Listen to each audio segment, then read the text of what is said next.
Médecin, écrivain et humaniste, Rabelais est connu en France comme le représentant du bien vivre et du bien manger. Cette conception de la vie explique sans aucun doute qu'il ait pu vivre jusqu'à 60 ans, à une époque où la plupart de ses compatriotes ne dépassaient pas la quarantaine.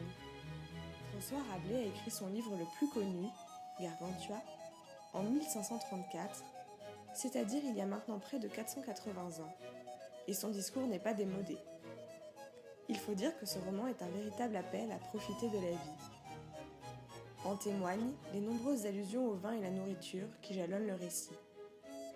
On doit aussi à Rabelais beaucoup de citations sur les plaisirs de la table du vin, très souvent pleines d'humour. Jamais homme noble ne hait le bon vin.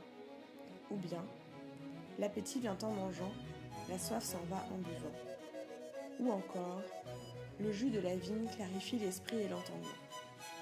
Au travers de ces différents essais et romans, l'écrivain n'a eu de cesse de pousser ses lecteurs à la quête de la dive bouteille. Pour Rabelais, la réponse se trouve sans doute dans la vérité intérieure de chacun de nous, et il nous invite d'ailleurs à la chercher, entre autres, dans le vin.